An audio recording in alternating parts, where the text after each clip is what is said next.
debt is bad is probably, or owing, somebody private money is bad is probably one of the biggest myths that I've ever seen. People want to wait until they have all the money or all the cash to move forward on a project, but really you're letting go of so much leverage and you're letting go of the time opportunity. When you go in, and even if you're making a small profit to start or even a break even, right? A break even, while it's not ideal, is better than a loss, and you're gaining expertise. You're gaining experience, which is far more profitable than really anything else you could do. And, Jay, after that, the profit is going to come. You're going to make more and more money, but it takes time, and it literally just, it takes the risk and it takes going for it. But the thing that debt is bad is like probably one of the worst things. There's certain debt that is bad, like credit card debt, but a private mortgage or a private lender, right? That's not bad. That's leverage. If you're a real estate investor and are wondering how to raise and leverage private money to make more profit on every deal, then you're in the right place. On Raising Private Money, we'll speak with new and seasoned investors to dissect their deals and extract the best tips and strategies to help you get the money, because the money comes first. Now here's your host, Jay Conner. Let me ask you something. What if the reason you're not raising more private money isn't the money? What if it's how you're thinking about deals, how you position opportunities, and how you show up in the marketplace? And what if just one shift in strategy could unlock millions? Well, today, you're about to hear from someone who doesn't just think differently, he executes at a level most people never even reach. I've got Emilio DiSpirito with me, and this guy has closed over $750 million in real estate. He's flipped nearly 50 homes, developed multiple projects, and built one of the top luxury real estate brands in Rhode Island. But here's what's really caught my attention about Emilio. He's not just an agent. He's an advisor. He thinks like an investor, like a developer, like a deal architect. And because of that, he's raised millions in private money, shattered pricing records, and consistently sells properties other people cannot even move, using bold marketing and relentless outreach. Now, in this episode, we're going to dive deep into how Emilio actually sees opportunities, how he positions deals, and how you can start attracting more capital by thinking and acting at a higher level. So if you're ready to stop chasing money and start attracting money, you're in the right place. You're going to meet my good friend Emilio right after this.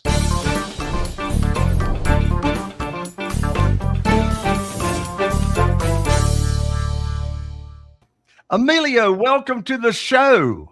Jay, it's great to be here. Thank you. I'm a huge fan. Well, I'm so excited to have you on here, Emilio. You've closed over $750 million in real estate. So here's my question. What are you doing differently than, say, the average investor, advisor, et cetera, that most people completely miss out on? Man, that's a loaded question, Jay, because it takes so much grit to make it in business. And all of it is literally just showing up, constantly learning, self-improving in all areas of life. And most importantly, the network, right? You got to have a network of power players that enable you to operate at a high level. Well, that's a mouthful right there. So one thing that really makes you stand out different, Emilio, is you say that you think like a developer first. You think and you act like an advisor, not an agent. How does that shift alone change the way you find deals and even attract private money? Yeah, I mean, well, let's think about it, right? Whenever you're hiring somebody, especially in real estate, to help you buy properties or sell properties, wouldn't it be that much better if that person actually had hands-on experience? If that person could not only guide you from what they read in a textbook, but guided you through experience. They have wisdom. And wisdom really is something that people are willing to pay for. If they can skip a few steps and miss several hurdles by working with somebody who actually specializes in what they want to do, they're only going to fast track their success. And when you're plugged in with an advisor's not transactional. An advisor, I talk my clients out of the wrong deals. I sometimes make them wait for the right deal, so that it's more of that approach. And I want to say this, back in 2020, when the inventory fell, it was such an opportunity. And there was really not much for our advisors here at Engel and Volkers, the brokerage I run in Rhode Island. There wasn't much inventory for them to sell. So I said, I got the brilliant idea, Jay, why don't I make the inventory? So I lined up with different private investors, and we can get into that after. And I started buying up properties that needed to be rehabilitated.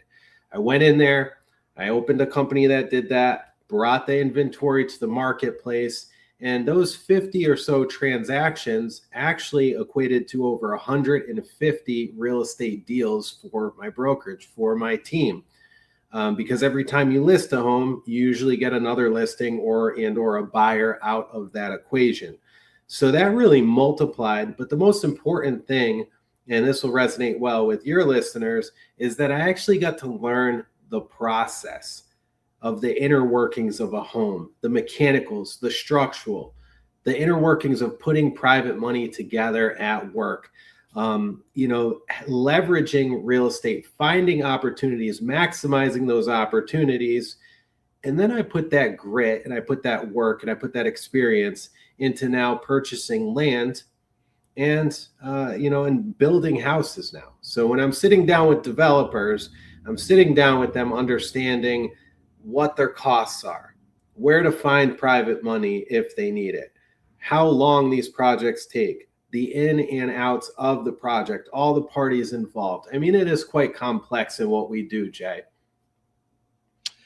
Going back to talking about being an advisor, and you mentioned before we went live on the show, an advisor is really about a long-term relationship. An agent is transactional. Yes, sir.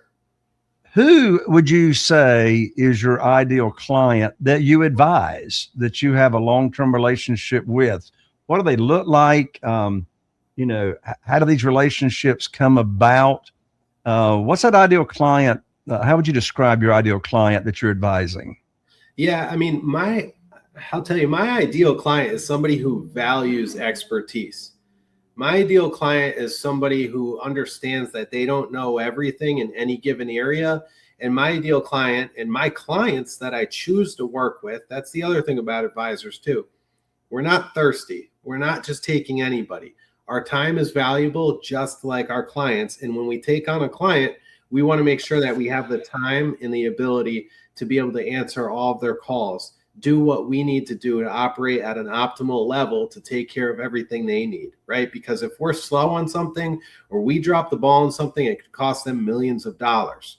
So my ideal client, again, is somebody that wants a relationship, believes in what we say, fully trusts us, almost like it's like a friendship on top of it, okay?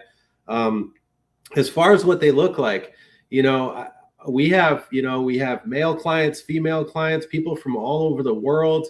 The age range, I would say it's mostly 40 plus, because they've fallen on their face by hiring the wrong professionals, by having bad experiences in the past. And now they're like, you know what? It's more costly to hire the wrong person or to do it yourself than to hire the right advisor. Makes a lot of sense. Well, the name of this podcast is Raising Private Money. So let's talk about private money a little bit. You've raised a lot of private money yourself. So for the person that's listening to this show right now, and let's say they've never raised any private money, they got zero private money connections, what would you say they need to do first to get on their way to raising, say, their first $100,000 in private money? Well, the way I went about it was I had existing relationships being in real estate with other lenders. So the way I went at it was maybe a little easier because of those relationships, But if I had to guide somebody that was brand new that didn't have that type of connections, I would suggest that they link up with somebody who is in the field. They link up with somebody who has experience, who can take them under their wing.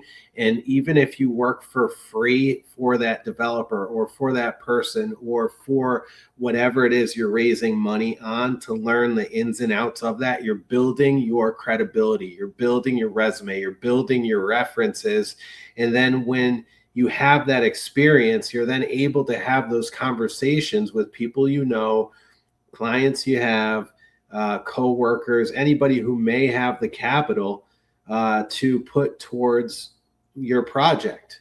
The other thing you could do too is, of course, you could go to private lenders, and I'm talking about not the institutional ones per se, but there's a lot of hard money lenders out there. And I think it's a quicker, easier way, although you're going to be paying much more juice. You're going to be paying all those points up front, and you could be paying, who knows, anywhere from 10% on the low end to 14% on the high end. Jay, I was really intrigued by you when I had you on my podcast, The Wealth Architect, and you told me about your philosophy, the way you go about doing things. And what I love about our country and what I love about the people, the network that I've built with this, which includes you, is we all have a different approach. And there isn't any necessarily one or two or three right ways or wrong ways. It's just about trying all these different things and seeing what makes sense. But I thought that your philosophy on this was brilliant, and really, I love your take on it. So I've been starting to think. I've been kicking the can around, and I'm taking more of the approach as you do. Yeah. Well, one of the most common questions that I get from real estate investors that haven't raised much capital, they'll ask me, they'll say, what's the first thing I need to do? And I can say, I can tell you the first thing you need to do is you got to make sure you got the right mindset, right? Everything. No chasing, no begging, no selling, no persuading. It's all about serving. And we talked about this, on your podcast. That's right. And to piggyback on what you just said, relationships come first. Relationships come first, which means, like you've been saying, I'm not interested in the transactional. I'm interested in, my wife, Carol Joy, and I, we've had 47 private lenders fund our deals. And many of those today we've had for the past 20 years, and so it's just not transactional. It is a relationship. And, we talked about on your podcast, how can you grow those relationships? How can you nurture those relationships? And I think one thing you and I had in common, if I'm remembering correctly, is BNI, Business Networking International. It's huge. If you're not in a BNI, you got to get into one, and we were talking about the people that say, oh, you know what, I just don't have the time for that, or I don't know if that works. And I loved your take on it. And it's funny because you and I are both education coordinators in our BNI chapter. Yes. Yeah.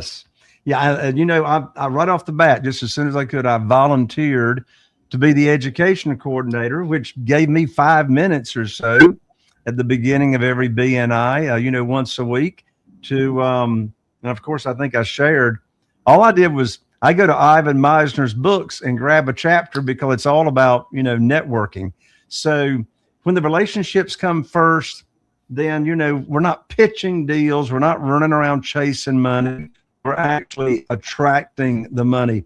What are some other common beliefs that you think real estate investors get wrong or misunderstand? What's another myth surrounding raising private money?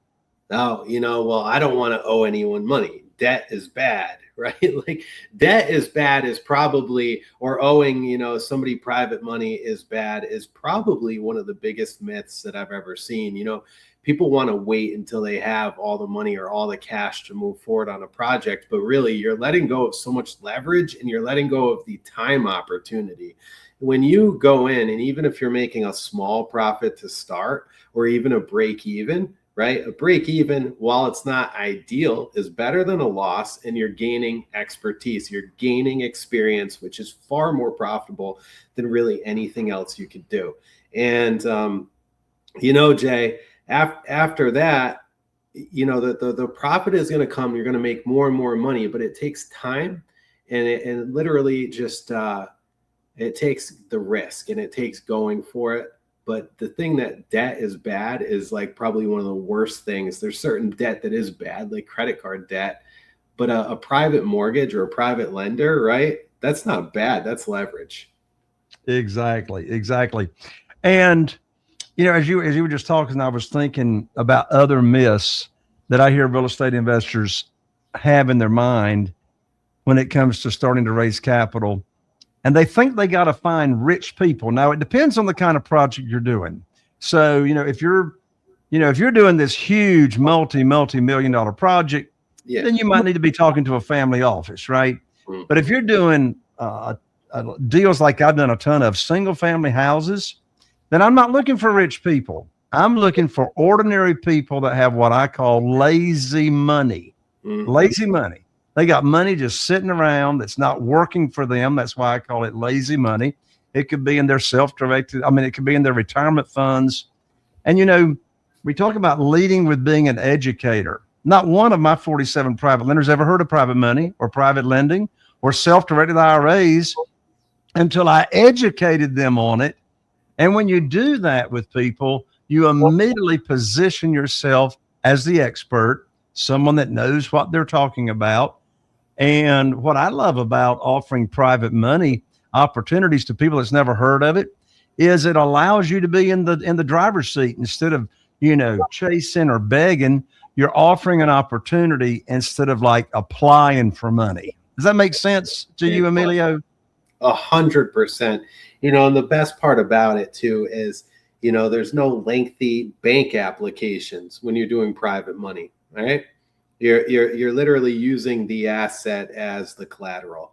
And I think once people learn, your philosophy and learn how you're doing it and see how actually easy it can be to implement, once you do your first one, it just keeps coming after that. Another thing too, lazy money. It's funny you said that because I just had a client. I'm selling several properties for him. And I asked the question, I said, hey, you know what? You're going to have all this money coming in, you're retired, you're living really well. What are you going to do with it? Like, you love being involved in stuff. What are you going to do with it? He said, I hadn't thought about that. So I said, well, would you be interested in investing in some projects? Would you be interested in basically being the lender on some projects? So get you an 8% return on your money? He said, Emilio, absolutely. Now that's probably about $1 million plus that could be coming in. It benefits him because now he's getting guaranteed money back, and he's going to have some fun doing it. We talk every single day, this client and I, and we have a blast doing it. And he wants to be involved and he wants to do something. So those things pop up, Jay, and you just have to I think you said this too. You have to be ready for the cues, right? For the social cues. What's going on in someone's life? What is going on in their life right now where you can help them with this? Or maybe you can't. If you can't, don't even have the conversation. Or if you do have a conversation, you can ask who they know that you can help with that, who they know that you could help raise some money with, right? So looking at it that partner way.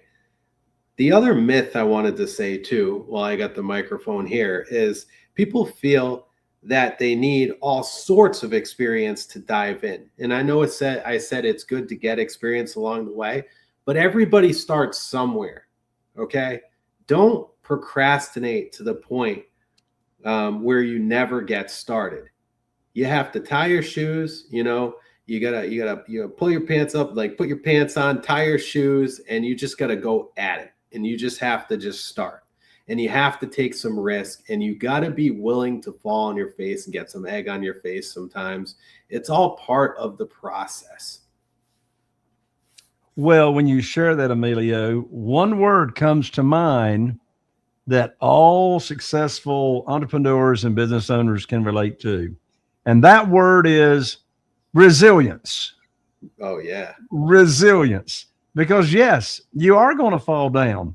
If you don't fall down, you're not doing enough new stuff that you haven't done before. Right. That's right.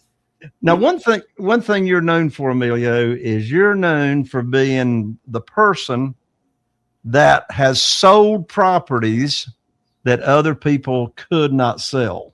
Oh, My question is, what's your framework for making the unsellable sellable?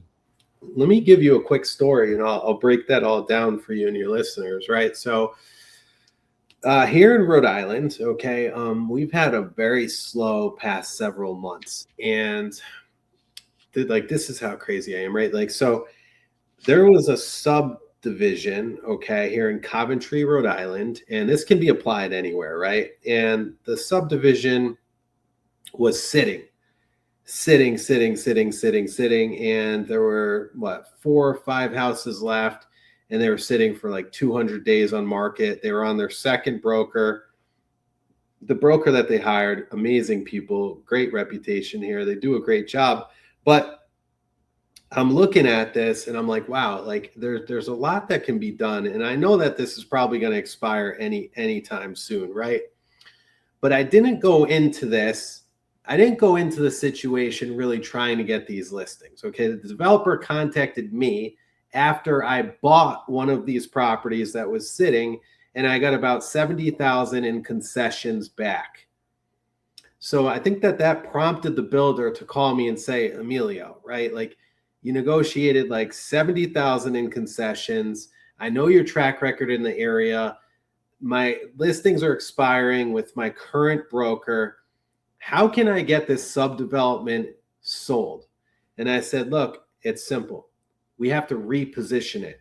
And don't be afraid to reposition things if what you're doing isn't working, right? So I said, listen, we got to reposition it. But before we do that, I need to know 100% that I've got your trust and that you're going to do exactly what I suggest for you to do. And we're going to get these sold. Now, here's what we did. We went in. I toured the properties with him. I got a really good feel for it. I already knew the neighborhood. I bought a house actually in that neighborhood. Okay. And I saw all of the missing pieces. But you know what the most important missing piece was, Jay? What's that? They weren't targeting the right buyers. You see, that area, that market, okay, the price range for that market was high. So what we had to do was we had to market outside of that town. We had to get people thinking outside of Coventry, Rhode Island. We had to get them thinking on the county level. And there are very wealthy towns in that county called Kent County. So what we did was we started targeting the buyers that were looking in East Greenwich, looking in West Greenwich, looking for all these wealthy higher end areas. And that was our buyer persona. So we put together a buyer persona aged 45 through 55. They have 1 to 2 children, working professionals, this, that, whatever else. And we target marketed that persona.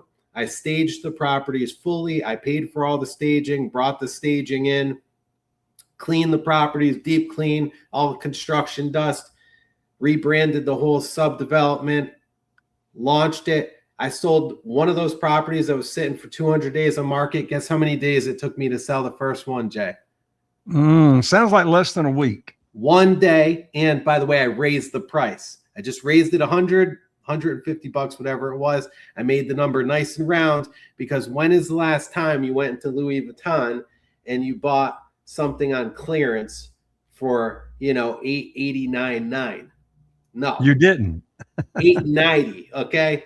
All right. So we did all of that, the psychology, the targeting. We sold the next one 10 days on market. No concessions, by the way. Sold that one over asking, and we got list price on all of them that we sold. I love it. I love it. So what you did is you pivoted, or you advised your client to pivot, go after a different market, right?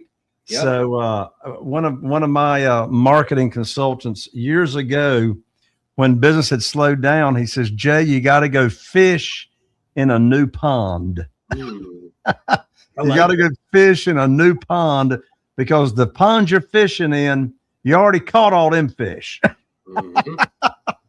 Right. So I love that. I love that. Yeah. Now go ahead. I can see the smoke coming out of your ears. Well, no, I didn't mean to cut you off, but I got to say the first open, this works, by the way, the buyer persona, the first open house that we held, the first person that came and said, we weren't even looking in Coventry. And I looked at one of my advisors and I said, look at that. It worked. It legit worked. Our plan worked. They put an offer in, closed. How did you target those people outside of that immediate area? How did you get the word out to them to where they noticed the message? That's a good question. So the artificial intelligence is really, really wonderful. And here's what's happening. Zillow, Zillow and ChatGPT, okay, they've been working together. So in the comments, in the remarks of the listing, this is how basic this is, but no one's thinking like this. In the remarks of the listing, I put Kent County, okay? So now people that were looking in East Greenwich, because it's part of Kent County, for this type of product now pops up in ChatGPT, now pops up in all of the different type of websites and the search algorithms. So just by doing that, that was one. And the other one, of course, is targeted social media ads and just, portraying a quality product. That makes sense. So the reason I'm asking is I have this particular property, this house, it's in Newbern, North Carolina, and it's on the canal in Newbern, North Carolina, here in East North Carolina. And the thing that I got it priced right, and most of the times my properties just fly off the shelf. Yep. Multiple offers and all this stuff. But this property has got an issue and a problem. So I'm going to put you on the spot, and you can give me some coaching and some advisory right now. I love it. The thing that's been keeping the house from selling is that a few years ago, the house had to be raised up on stilts because it flooded. And so the entrance to the front door, you have to go outside the house, upstairs to the front door. There's no elevator. So I'm thinking maybe I need to think about the price of an elevator to this front door. No. Wow. What's your clientele like? Who's living in the neighborhood? Is it an elderly neighborhood, retirement community? Yeah, more so. They all these houses and lots have slips, for the boats and that kind of thing. So a lot of retirees that enjoy getting out on the water. So with retirees, right? A lot of them, what do? They miss their children. They miss their family. So who's a wealthy retiree that wants their active children to live next to them? That's your target. Those are your buyers. Don't pay for an elevator. Find the active children. Find the people with deep pockets that want to bring their children closer to them. Excellent advice. Emilio, you're a man of faith. You are a believer. And what would you say, and I know this is a very broad question, but when it comes to faith, discipline, mindset, how do those actually translate into being more successful, maybe making more money, maybe raising more private money? How do those core values play into your success? Well, first off, I'm a sinner. We're all sinners, right? And just knowing that we fall short every day, and that there's opportunities to improve. And when we ask for forgiveness, we're forgiven is, for me, is such a motivator, right? And the ability to be able to work on self-improving, but not only that, being able to show up my best. And I'm still working on that. Like I got a little pot belly here. I'm working on getting rid of that. I've been working out more, but I know when I show up my best and I take care of my mental, my physical, my spiritual, all of that, I can then lead. I can then help other people do what they need to do in whatever capacity that is, Jay. So just knowing that, look, if you messed up in life and you did something, I've messed up a lot, man. And when I was younger, if you mess up, but if you correct that and you want to be forgiven and you want to move forward and you want to help people, there's an amazing thing that happens. When you're helping people, more is going to come to you. Okay. So yeah, don't procrastinate on that. I hope that answers your question. Well, it does, because when you just gave me the answer, I had a quote come to my mind. What's that? That my good friend Matt Andrews said a few years ago. He was presenting to my mastermind group. He said, quote unquote, "It's not about reaping. It's all about sowing." It's not about reaping, because when you sow, you're going to reap what you sow.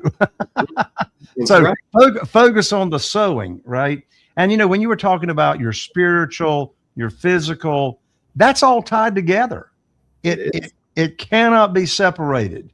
It's what makes us the complete person that we are. Thank you much for sharing that, Emilio. Go ahead. I was going to say, the more you give, the more you get. And again, what I love about the BNI principles, right? Givers gain. And yes. Like those are all and they're all Christian philosophy, right? At the core of it. It all ties back into there. Do unto others, right? It's an amazing thing, man. I'm so thankful and so grateful every day to be connected with people like you, and to connect with people out there that need a helping hand, that need to be shown the way, one way or the other, with whatever I can help them with. I see that, you have branded yourself as a wealth architect. My listeners are the wealth architects. Right. Well, and you advise people on how to become a wealth architect. So for someone who's listening right now and they want to become a wealth architect, what's maybe the first identity shift that they need to do first? You have to first believe in yourself, and you have to have the confidence to start and not worry about what your friends or family or people around you are going to think. A lot of people come up in this business. A lot of people come up in the real estate industry, and there's so much potential for you to come up in this, but you cannot be pulled down by the thoughts of the people that are not doing it. Right? I think about the movie, The Pursuit of Happiness. You know that movie, Jay? I'm not sure I do. Will Smith, The Pursuit of Happiness. Watch that movie, man. I cry every time I watch that. So Will Smith, right? He's I don't want to say the whole story, but basically he's a struggling salesperson. Okay. And, he's struggling, trying to make ends meet. There's a point where he's literally laying down in a bathroom stall in the subway with his son, who's probably 5-6 years old at the time. It's just heart-wrenching seeing this guy lost everything. His wife left him and left the son, and he literally had nothing but his son, the suit he was wearing, and this broken machine that he had to sell. And he was out playing basketball with his son one day, and he just stopped what he was doing, and he looked at his son, and after he yelled at his son for something, and he said, "You don't ever," and I'm going to screw this line up, but basically he said something like, "You don't ever let anyone tell you that you can't do something, because the people that are telling you you can't do something don't believe they can do it." And that really resonated with me so much, because growing up in a blue collar family and a lower middle class, I had hardworking parents, but lower middle class family and demographics, it's like crabs in a bucket, and people want to pull you down. Not my family, thank God, but you get advice from people that you love the most that are scared for you jumping into this unknown, this uncertainty. Okay. It takes guts. It takes resilience, like you said, but it takes an unshakable confidence, or you got to fake it until you make it to get out of that bucket. Don't listen, and understand that they love you, but their words are going to hold you back. If you take those into consideration, you are doing something that no one else around you has done before. You're carving a path that no one else around you has done. Look to those that are carving that path. Connect with those that have made it through that path. Connect with those that are on that same or a similar journey, and I promise you, you are going to go far. Emilio, that is sage advice. Be super, super careful who you listen to. my good friend Tom Kroll, one of the smartest and most loving people I've ever met on the planet. But Tom says, well, there's two people you can get advice from: people you're giving your money to and people that are giving you money. True. So anyway, thank you so much, Emilio. This was fantastic. Describe, for the listeners of this show, describe the client that you would like to get in front of and how you can serve them. Absolutely. So I love to get in front of anybody, outside of people that are buying and selling real estate. Okay. I'd love to get in front of people that want to build wealth through real estate, that want to look at things from, new eyes, that understand the new way of making money in most markets. I hate to say it, is not about upfront cash flow, but it's about long-term planning. It's about leverage. It's about building a portfolio, right? And that's the type of person I want to connect with. And I, by the way, through Engel & Volkers, my network, my brokerage, and Realm Global, another amazing network of the top real estate advisors around the world, I can connect you with advisors in nearly any market. I'm talking across about 40 countries, all over the United States. So if you get caught and you need help, or you need somebody that can give you the right advice, tap into your network. My network is your network. And Jay, I appreciate you so much allowing me to come on here and connect with your listeners. I admire you and what you've done, and really find a lot of value in what you do. Thank you so much, Emilio. What's the best way for folks to reach out to you? So I would say this: Instagram is fantastic, at Emilio DIV. That's my personal Instagram. I also have at Wealth Architect Podcast. You can check that out. But my personal one as well is always great, at Emilio DIV on Instagram. And that's at Emilio. And what's the last three letters? D, like DiSpirito, IV, because I'm the fourth. Emilio. Oh, gotcha. Yeah. So at Emilio DIV, right? Yeah, on Instagram. Okay. Awesome. All right, Emilio, thank you so much, and God bless you. Jay, God bless you too. Thank you so much. You got it. One of the most common questions I get is, how in the world can you start a conversation, or what's the best way to start a conversation with a potential private lender, an individual in your network? Well, guess what? I got a gift for you simply for listening today. And that is, I want to give you my new private money script. It's called the Curiosity Opener. How do you start a conversation with a potential private lender? Go to www.jayconner.com/scripts, jayconner.com/scripts, and you can download that script right there immediately. Well, before we wrap this up, here's the real takeaway from today's show. If you're listening to this and you're in real estate, you already know most people aren't struggling because they lack deals. They're struggling because they don't have the right thinking. They don't have the right person in their corner like Emilio, the right positioning, the right people in their corner. And what you just heard from Emilio is not theory. It's execution at the highest level. It's how deals actually get structured, funded, and scaled when you stop thinking small. Like Emilio said, believe in yourself. So here's my ask. If this episode hits you, don't keep it to yourself. Forward it to another investor who's stuck trying to figure out private money or finding deals, selling deals. Share it with someone who's sitting on deals but doesn't know how to move them. Emilio can help you himself, his network. Post it, tag us, get it out there. Because the truth is, conversations like this don't just change businesses, they change trajectories. So the more people that hear this, the more deals get funded, the more investors get free, and the more wealth gets created the right way. I'm Jay Conner, the Private Money Authority. This is Raising Private Money, and we'll see you right here on the next episode. Are you feeling inspired by the knowledge you gained in this episode? Then head over to jconner.com/money guide. That's JCONNER.com/money guide and download your free guide that shares 7 reasons why private money will skyrocket your real estate investing business right now.